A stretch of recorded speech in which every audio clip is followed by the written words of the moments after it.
Cowabunga, dude. Bobby Wagner is officially back with the Seattle Seahawks for a second stint. How can the Seahawks maximize the veteran linebacker's talents? Rob Rang and I are going to be breaking it all down on our Monday edition of Locked On Seahawks. You are Locked On Seahawks, your daily Seattle Seahawks podcast. Part of the Locked On Podcast Network, your team every day.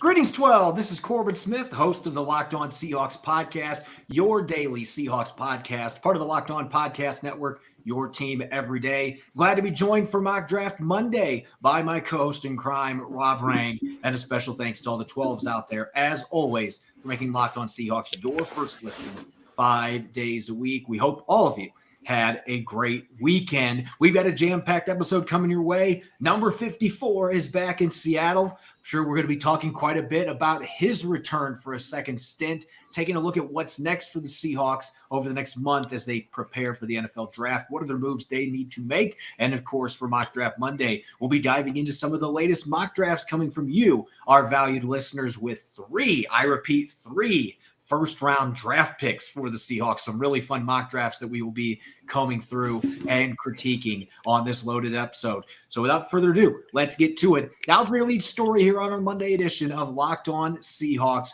We had been waiting for weeks to see if Bobby Wagner was going to return to the Seattle Seahawks after news broke the Rams and the star linebacker were going to part ways after just one season. And for a little bit of while here, there was some creep of doubt starting to settle in a little bit with Seattle's financial situation. But sure enough, on Saturday, the Seattle Seahawks struck a one-year, $7 million deal with the perennial All-Pro linebacker to bring him back to the Pacific Northwest, his old stomping grounds.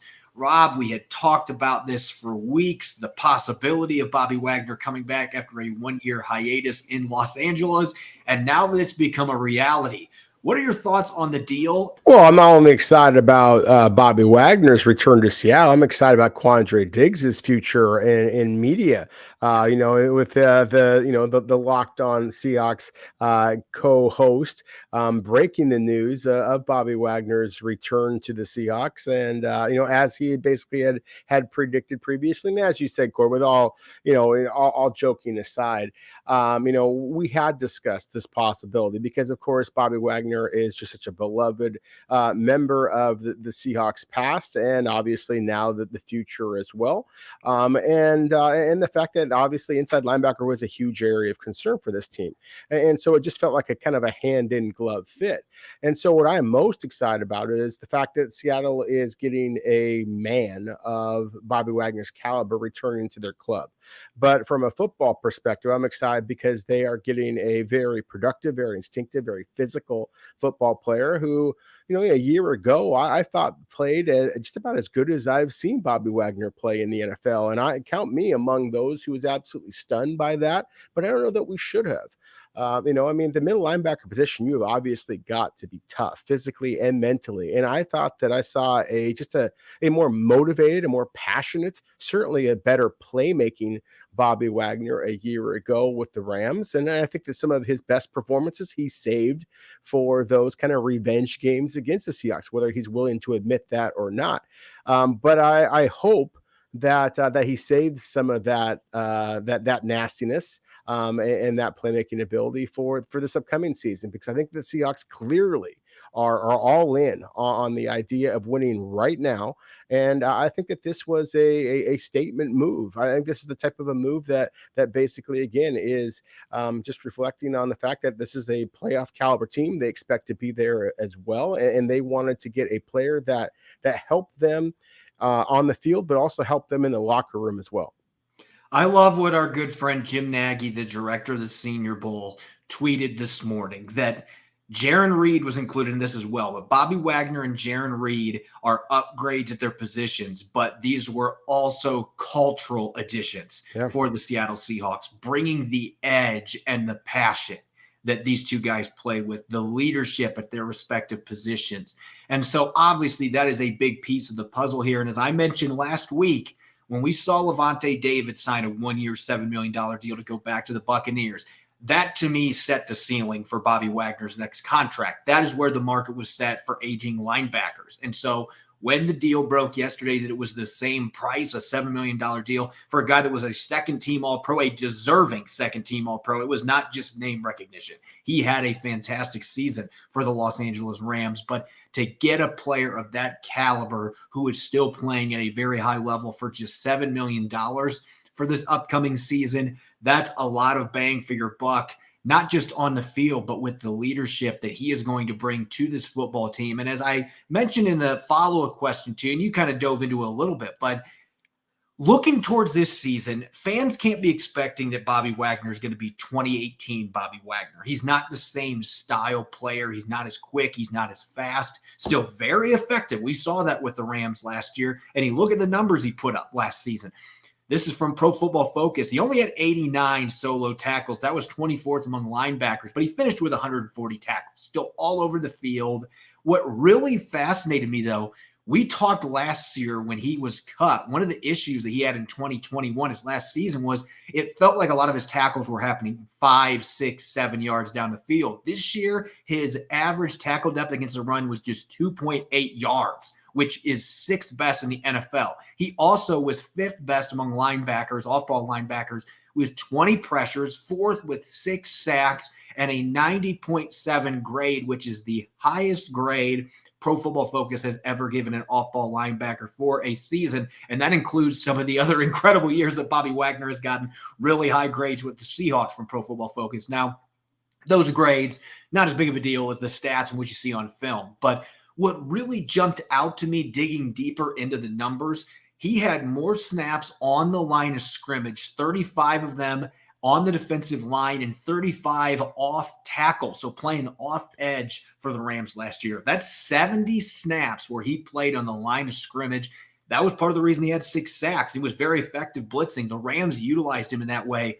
And it seems like the Seahawks are going to be more aggressive doing that with him if they want to maximize his skill set now, because he is such a strong guy for his size that he can cause problems for offensive linemen, shed blocks, and be a real factor blitzing the quarterback. And in this 3-4 defense, I think you have more flexibility to do that. And so I think that's the different type of Bobby Wagner that we should see in Seattle if they're using him properly.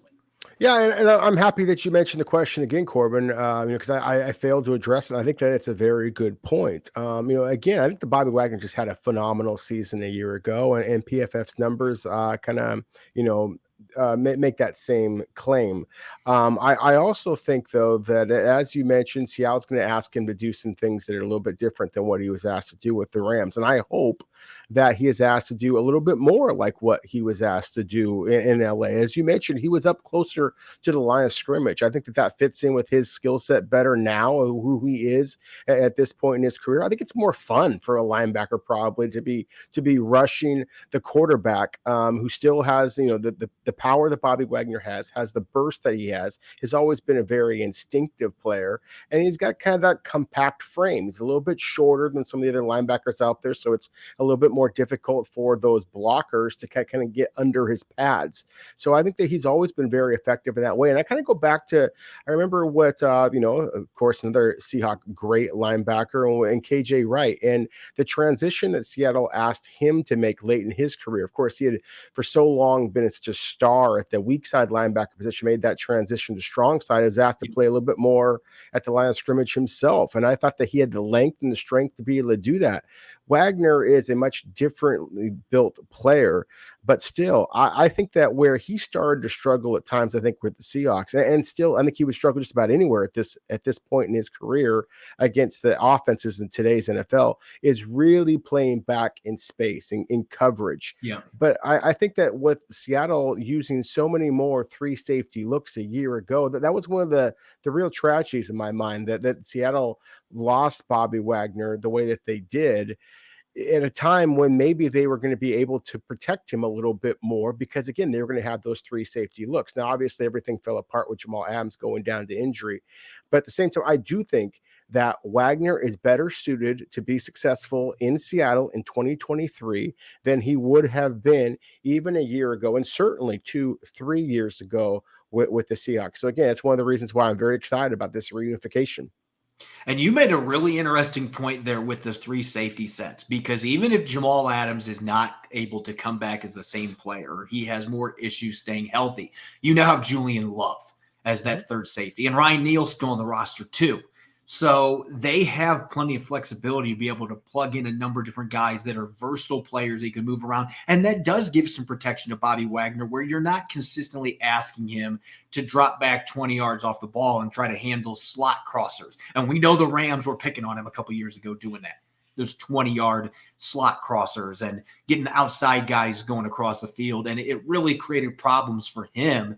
But I think that with 3 safety sets that they can mitigate that some, and it allows them to maybe be a little more aggressive with when they send him to go after the quarterback, because he's always been very efficient when given those opportunities. I just feel like this scheme, if things are ran or operated properly, I have a feeling that they are going to be able to get him involved in some of those ways that they didn't as much in the past, and that is going to allow him to remain really effective, which you can't ask him to do. You can't ask him to be 25-year-old Bobby Wagner and drop back into space all the time. I have a feeling the Seahawks know that going into this. So they are going to have to cater the scheme. Pete Carroll's been good at that throughout the years. Cater the scheme to the strengths of your players, because Bobby Wagner can still do so many things at a high level. And obviously last year he was able to stop the run at a high level as well, much as he did early in his career. And Seattle absolutely needs that. So really excited to see what they end up doing. And with that move, the Seahawks have really put a cherry on top with their free agent signings, but they also don't have any spending power right now to speak of,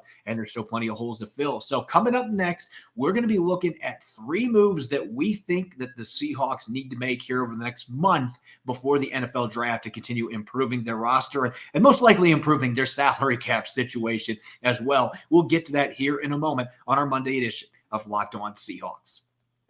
This episode is brought your way by FanDuel. We're almost to the end of the NBA season, and now is the perfect time to download FanDuel, America's #1 sportsbook, because new customers get a no-sweat first bet up to $1,000. That's bonus bets back if your first bet doesn't win. Just download the FanDuel Sportsbook app. It's safe, secure, and super easy to use. Then you can bet on everything from the money line to points scored and 3-pointers drained. I'm a big fan, personally, of betting on player props, including FanDuel's Player Parlay Builder. For example, you can bet on Jaden Ivey of the Pistons to score 20 points at plus 120. Plus, FanDuel even lets you combine your bets for a chance at a bigger payout with a same-game parlay. So don't miss the chance to get your no-sweat first bet up to $1,000 in bonus bets when you go to FanDuel.com/lockedon. That's FanDuel.com/lockedon to learn more. Make every moment more with FanDuel, an official sports betting partner of the NBA.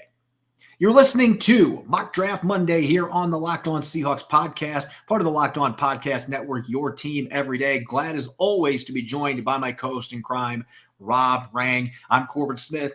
Special thanks to all the 12s, as always, for making Locked On Seahawks your first listen 5 days a week. The Seahawks just signed Bobby Wagner this past weekend, bringing back the future Hall of Famer for a second stint, and now have 6 outside free agent signings. Looking at the free agent roundup, Draymond Jones, Jaron Reed, Evan Brown, Devin Bush, Julian Love, and Bobby Wagner, the new Seahawks. It's funny saying that for Jaron Reed and Bobby Wagner with their long stints previously in Seattle. We can see the long list of departures as well. At this point, the Seahawks, with cuts included, have 10 players that were on the roster last year that are no longer on the roster, at least for a few of those guys as of right now. And that begs the question, Rob, the Seahawks right now actually are in the negative. They are in the red for effective cap space, which accounts for estimated rookie contracts and the top 51 players on the roster. So they're going to have to do some things here in the next few weeks to try to create some cap space and maybe add a few more veterans, because there's still some positions, especially that defensive line, that they could use some more reinforcements even before they get to the draft. So we are going to be putting together our own to-do list here. What do the Seahawks need to do over the next month before the draft? And that could be trades, it could be restructures, it could be extensions, it could be cap casualties, all kinds of options on the table. Heck, it could be announcing that a player is going to be entering the Ring of Honor. I don't think either one of us is going to be doing that, but all things are on the table. So, Rob, I'm going to give you the mic first, as always. What is the first big thing you think the Seahawks have to figure out here over the next month? Probably their social media password, considering how many selfie pictures they're taking with all these quarterbacks at the pro day workouts, Corbin. But, again, with all seriousness, I think that as you mentioned, the Seahawks are currently in the red when it comes to salary cap. And so I think obviously figuring out their finances, it has to be priority number one. I think that you look at Seattle's finances and the big elephant in the room is Jamal Adams. And I think that Seattle has to make a decision with what they're going to do with Jamal Adams. And maybe they've already made that decision. Maybe the decision is, hey, play ball, get healthy, young man, and the Seahawks are looking forward to you kind of being back on the field for them. I don't believe that Pete Carroll and John Schneider have to make any public announcement prior to the draft. But I do think that this is a draft class that, while it's not real good at the safety position, it does have some players. And obviously, again, Adams' contract is what it is. And so it gives you the immediate flexibility if Seattle was to make some type of a decision there. And if you were to be able to extend him in some way, then maybe it's going to, again, send that message to the rest of the club, as well as perhaps give you a very good football player for that much longer moving forward. Yeah, and the big date for him is that June 1st cutoff date, because if the Seahawks were doing a post-June 1st cut, they would save over $8 million in salary cap room. If it was before then, they actually lose salary cap space. So that would be the last thing that they want to do right now. And I don't know necessarily that that's coming, but obviously, as you're mentioning, with all the safety signings and the guys they're bringing in for pre-draft visits at the position, it's clearly evident that they are making sure they have insurance and they're looking at backup possibilities in case things don't work out with Jamal Adams. For me, step number one has to be all about extension season. And there's one player in particular that's got a $13 million cap hit this year. You just signed him to a 2-year contract last March, but I think Uchenna Nwosu has already earned a lucrative raise with what he did last year. Over 60 quarterback pressures, 9.5 sacks. And oh, by the way, he was one of the best run defending edge defenders in the NFL, which is ironic considering how bad the rest of the defense was stopping the run. But he was excellent. He forced a bunch of fumbles. That would lead to my second step on my to-do list. I'm bringing back Big Al, especially with Brian O'Neill's health. I'm getting him back in. I look at the free agent market. There's not a better nose tackle out there inside. If you want to replace Al Woods with a quality player, bring in Al Woods. And so that would be step number 2 for me. Get the big guy back in to beef up the middle of your defensive line and also bring plenty of on-field leadership for your defense that the rest of his teammates greatly respect. Yeah, I love that you mentioned Al Woods. I mean, he was somebody that I was also going to mention in just a moment. I think that you really have to kind of evaluate or perhaps even reevaluate the decision to release Al Woods, especially considering that you're giving Brian Monet a significant amount of money. Now, obviously, Monet is a younger player, but he's also a player that's coming off of a torn ACL. He's never been the consistent difference maker that Al Woods has proven himself to be. And at least from my vantage point, I've not seen the leadership aspect from Brian Monet that Al Woods has provided. And Monet is due an awful lot of money. He's due $6 million next year, and that almost doubles the year after that. So I almost wonder if that is another decision that Seattle should be kind of looking at moving forward. But again, you mentioned the possibility of doing like an extension, like with Uchenna Nwosu. I'll just kind of jump into my other point real quick, and then pass the mic back to you. To me, one of the extensions, if you're going to talk about an extension for Uchenna Nwosu, and I very much agree with that. Another one that I'd be interested in doing would be the guard Damian Lewis. Now, he's still on that rookie contract, so you're not going to save money by doing that in terms of his deal for this year. But at the same time, I think that he's a good football player. He is now the elder statesman on Seattle's offensive line, of course. And so I think that again, would make an awful lot of sense financially and sense in that locker room to say, this is one of our guys, and we're going to try to extend you. To me, that is one of the types of moves that I think that Seattle should be kind of considering, whether it be before the draft or shortly thereafter. I do think that extending Damian Lewis along with Uchenna Nwosu, as you mentioned, should be priorities for the Seahawks. For my last step on my to-do list, I like the idea with Damian Lewis, although the injuries and not necessarily being as consistent the last couple years would be something that maybe makes me pause a little bit about wanting to jump to extend him right now. But at the same time, if he has a really good fourth season, it's going to be a lot more expensive to re-sign him next spring. So you have to weigh the pros and cons of those. But for me, I know John Schneider is not a fan of restructuring players. And I think with the safeties, it's good to avoid that because Quandre Diggs, as good as he still is, he's now on the wrong side of 30. So I would not necessarily be wanting to throw another $3 million in his cap hit next year when it's already close to $20 million. And Jamal Adams, I would definitely not want to do that because it makes it more expensive for you to move on from him if you decide to restructure. But number 16, Tyler Lockett. As we talked about on an episode last week, the quiet Hall of Fame caliber career that he has been putting together in Seattle that nobody outside of Seattle seems to be noticing. He's also been extremely durable. He had the injury last year, hand surgery, and he was back 1 week later. Extremely tough for a guy of his size. And he's just year in, year out is as productive as any receiver in football. He's under contract through 2025. If you're going to restructure a player to open up some cap space, that is the one that I'm doing it with. And I think the Seahawks need that $5+ million that they can get restructuring him. You can afford to move a few $1 million, kick him down the road with him because you expect that he's going to be there at producing for you. And so that would be the third move for me. I do that and the Uchenna Nwosu extension. I get enough money to add a few more pieces in free agency, either before or after the draft. And I don't have to worry about sweating out the fact I have an expensive number 5 pick that's going to cost a lot of money. Who gives a crap? We have the money to be able to pay for it. So those would be the 2 moves that I'm making that are really going to help with the salary cap right now and also help you with your future too. No, I 100% agree with you. I think that when you look at these 3 different moves that we both kind of articulated in the one similarity between both of us was bringing back Al Woods. And I think that makes sense considering this is a team that right now just has so many massive holes along the defensive line. And again, it's not just the bodies, it's the leadership. That a player like Woods or perhaps a Quentin Jefferson, a Shelby Harris, some of those other veterans that we know are still floating around out there in free agency. I would not be surprised at all, Corbin. Again, it may not happen before the draft. I think that Seattle is just going to wait and kind of see which of the prospects wind up falling into their lap on the draft day. But I would not be surprised at all if some of those veterans who were previously in Seattle wind up making their way back, a la Bobby Wagner, just as we talked about a couple of moments ago. I'm going to throw one other thing out here before we switch gears to draft talk. Poona Ford remaining available on the market was much better at nose tackle last year in this defense. If the value is not out there from other teams, and it looks to me like that would be the case, he hasn't gotten an offer where he's like, I'm going to sign the dotted line.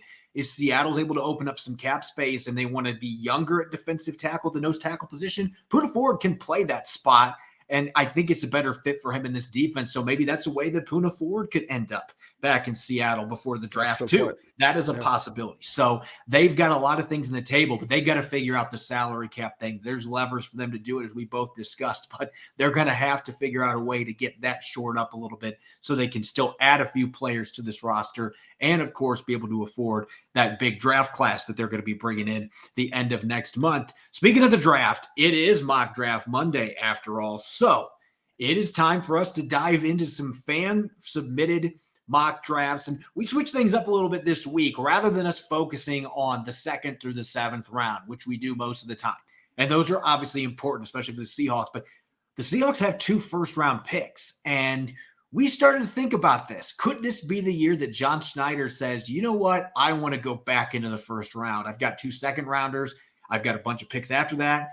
Let's get back into round 1 and make 3 selections like the Jets did last year. We saw the impact those rookies had for the Jets last year. Seattle could have a similar draft class with 3 first-round picks. And so that was what we pitched to our listeners. Give us a mock draft with 3 first-round picks for the Seahawks. You and I handpicked 2 apiece that jumped out to us. And so let's get started with the first one, Rob, and I'm going to dish it over to you because this was one that immediately jumped out to you, coming from Cash with a K on Twitter. Yeah, and so we had a small trade down. Seattle, of course, currently has number 5 overall selection, and Cash with the K did a trade, projected trade with the Philadelphia Eagles, in which Seattle dropped from number 5 to number 10. They also got the number 30 overall selection, giving away number 5 overall as well as number 52. So again, that's giving away that 5th and 52nd overall pick to get the 10th and the 30th overall selection. As you mentioned, Corbin, that's what we were asking our listeners to do in this exercise, is giving Seattle 3 first-round selections. Now, I really like this one because, for one, I think that is a realistic trade possibility, not only in terms of the numbers, again, 5 and 52 for number 10 and number 30, but because of the familiarity between Howie Roseman and the Eagles and the Seahawks with John Schneider. You have a team in the Philadelphia Eagles who obviously are coming off of a Super Bowl loss, and they might be looking to make some type of a big splashy move. And that's exactly what this would result in. I also like this from the Seahawks perspective. Now, we have discussed already many times the allure and the scary aspect that is Jalen Carter. But I think if you were able to bring in a leader from Georgia, like a Nolan Smith, that might be able to help out Jalen Carter a little bit, ease that transition a little bit, then I love that possibility. If that is in fact something that Seattle thinks would make some sense to them, I think that you are, filling huge areas of concern in terms of just plugging in those huge holes along the defensive lines we discussed before. Jalen Carter is a superstar. And again, Nolan Smith, I'm a huge fan of as well. And then Michael Mayer, the ultra safe tight end from Notre Dame in the mid portion of the first round as well. I mean, my goodness, sign me up. I think that would be a terrific draft class for the Seahawks. I have no doubt it would be among the most gifted. Obviously, it comes with some bust factor considering the Jalen Carter situation and all of that. And Nolan Smith struggling a little bit with some injuries during his college career as well. But in terms of upside, you mentioned the New York Jets and the fact that they had the 3 first-round selections a year ago. Of course, 2 of them, Garrett Wilson and Sauce Gardner, wound up being rookies of the year. Yeah. That's the type of thing that I think that Seattle would potentially have with this draft class, as described here by Cash with the K. Yeah, I really like that draft class, the way that it ended up unfolding there. And Mayer would be a really interesting piece to add to this offense because we know Geno Smith likes throwing to tight ends. They've got 2 tight ends who are going to be free agents after this year. So you would give yourself some long-term security and maybe a short-term upgrade because Mayer is an excellent blocker too. Just watch Notre Dame tape. You can see this kid get after it. You know that Pete Carroll and company would be excited about that. It's interesting that you mentioned the Eagles trade down because that is one that I have been keeping a very close eye on. If Philadelphia says we want Christian Gonzalez or one of those top corners, that is a position that could be a position of need for them now. They could say, you know what, we are going to offer number 10 and number 30 to slide up to number 5. And then Seattle now has 3 picks in the first round. And the first one that I'm going to look at is the similar format coming from Adam Conrad. And in this one, it was also a trade down with the Eagles, but a little different viewpoint with the players selected. Seattle moving down to number 10 gets a 3rd receiver in Jackson Smith-Njigba from Ohio State. You and I have talked about him in mock drafts earlier, maybe going at number 20. There's a lot of buzz about him being a top 10 pick now, though, with the way that he worked out at Ohio State Pro Day. Ran a little faster than some people thought. His quickness and change of direction of the combine was elite for a receiver. And the production a couple years ago when he was healthy. And so getting him at number 10 would make some sense, a different type of receiver to put with DK Metcalf and Tyler Lockett. And then at pick number 20, Kalijah Kancey. He's 280 pounds, maybe if he is wearing a 5-pound weight in his pants. This guy is not big for a defensive tackle. At the same time, we know an undersized defensive tackle has come from Pittsburgh and found some success in the NFL, and Kancey was a nightmare for opposing blockers in the ACC. One of the best pure pass rushers from the interior. So while I question whether that would work in this scheme, at the same time, you take interior pass rushing anywhere you can find it, and Kancey is special in that regard. And speaking of interior pass rushing, at number 30, the other pick acquired from the Eagles, Adebawore from Northwestern. And what I love about this guy, Rob, is he's played off tackle at 280 plus pounds and been productive. And oh, by the way, he ran a sub 4.5 40-yard dash at 282 pounds. He plays with heavy hands. You can move him all over the line. I think he is a strong possibility to go in the first round. If Seattle really likes him, this would set up well for them getting back into the first round with that third first rounder, a guy that can play 3-tech, 4-eye. You can move him outside if you're running even fronts. You can do all kinds of fun stuff with Adebawore. And so getting him at 30 would make a lot of sense. This was one, looking at the entire 7 rounds, was probably my favorite draft that was submitted to us, mainly because these top 3 players are all guys I think could come in and start right away for the Seattle Seahawks. Yeah, exactly. Just like what we talked about before with that last mock draft, that I showed you. I just think that there is so much star power with that particular, mock draft that I think that it's going to be a very exciting one. Again, with Jackson Smith and Jigba, if Seattle is to go with a wide receiver in the first round, just knowing how accurate Geno Smith has proven himself to be, and the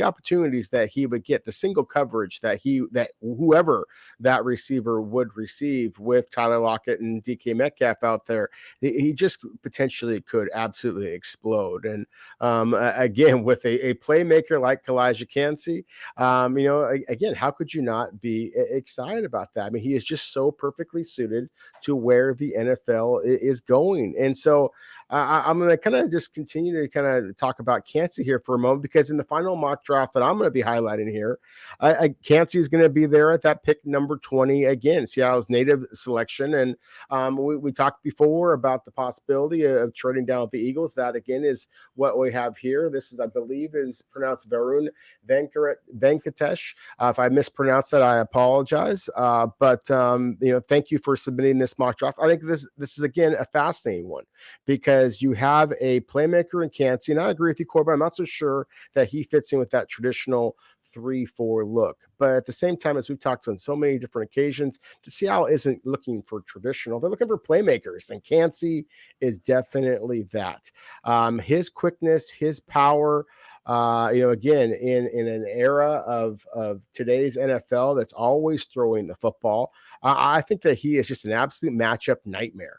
And so I think that he'd be really intriguing. I think that his polar opposite is Mazi Smith, who is just a run-stuffing force, doesn't give you much as a pass rusher. But between the two, if you're combining Kalijah Kancey and Mazi Smith, I mean, to me, that is a really, really fun combination. And then, oh, by the way, the quarterback at number 10 overall, Anthony Richardson. So I'm not so sure that Anthony Richardson is available to Seattle at number 10 overall. I think that he is going to wind up going pretty early. But if Seattle does trade down, if the quarterback is still available to you, then I do think that you have to make that consideration. And the fans are going to be going nuts. So I think that's what makes the trade that much more of a likely scenario. If Seattle does have plans, Corbin, to take a quarterback in the first round this year, I think that there is a possibility that they will trade back up in the late portion of the first round, either to take that quarterback, maybe like a Hendon Hooker from Tennessee, for example, or to take another player,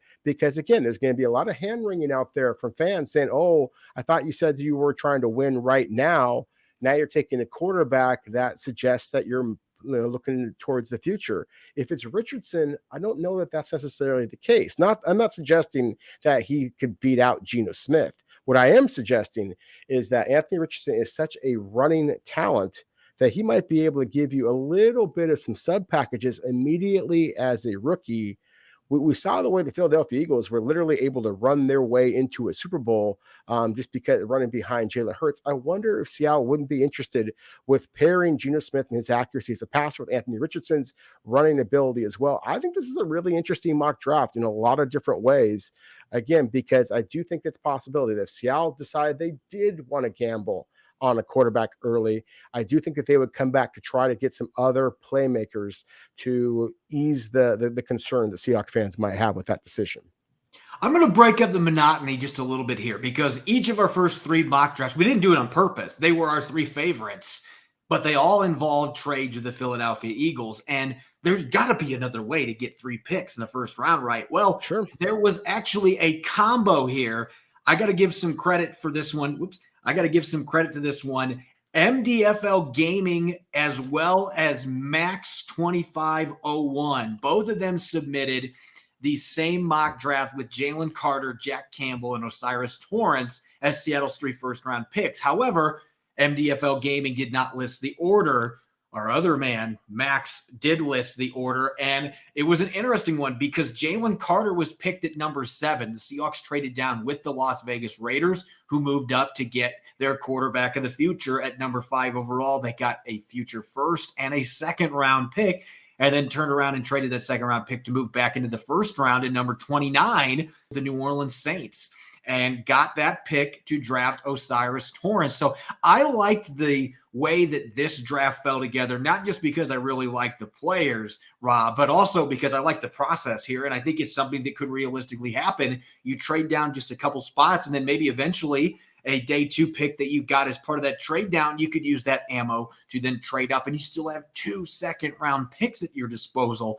You could really clean up making moves like that. And so Carter, we know the risk there with the red flags, but obviously an incredible talent. If he hadn't had some of the miscues he's had this offseason, he might still be going at pick number 1. We don't know how things play out without the off-field drama that he's been dealing with. An incredible talent. Is he still a player that's on your big board? A lot of our listeners still believe that he is. You get him at number 7. And then Jack Campbell at number 20. There may be a lot of our listeners thinking, we just got Bobby Wagner and Devin Bush. Why would we pick a linebacker at number 20? But Bobby Wagner is going to be 33 this summer. He's not getting any younger. He is not your long-term answer there. And Devin Bush is on a 1-year deal worth $3.5 million. There's no guarantee that he's going to be a starter for you. You are taking a chance in the dark there to see if you can get him to play like he did as a rookie in Pittsburgh a few years ago. And Jordan Brooks still might be part of the picture, but he's coming off an ACL tear.